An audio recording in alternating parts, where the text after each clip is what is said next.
wanted to use the telephone, and we don't let that happen, so he was carrying on about, I have to contact my probation officer and tell them where I am, and they're supposed to meet with one of the officers in a short period of time and all. And so I said, well, okay, I'll let you use my cell phone, which I did.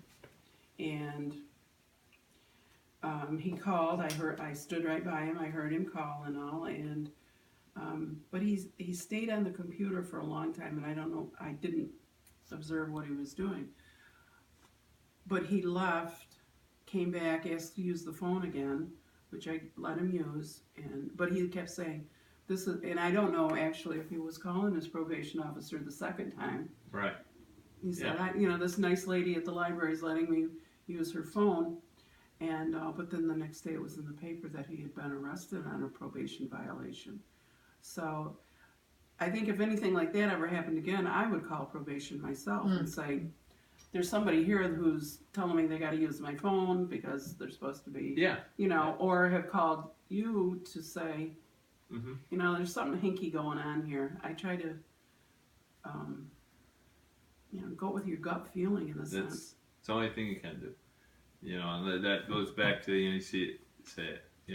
Let us deal let us deal with taking that feeling away. Let us give you some kind of resolution to why you call. So I wanted to say before, when you said that the officer is very good and everything like that, you were saying that, and according to from my observation of the officers that have come to coffee and conversation with a cop, unless you're unless you're hiding somebody, all of you guys are great. Yeah, we try to be.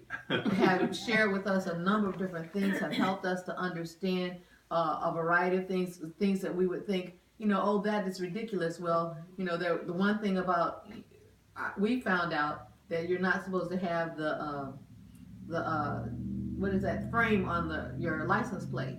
Right.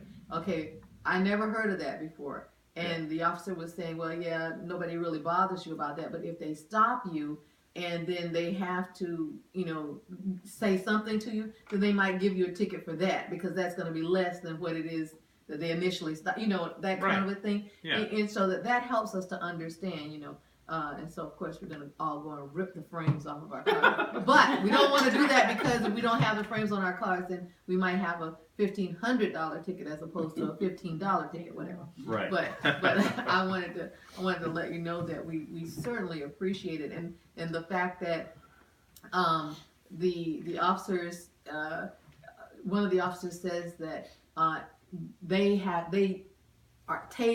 were tased as a part of their training, so that they will know what it feels like before they do that to somebody else. Yeah. And so that's very interesting, and it, to me, it's very helpful. Yeah. To me, it hurt a lot.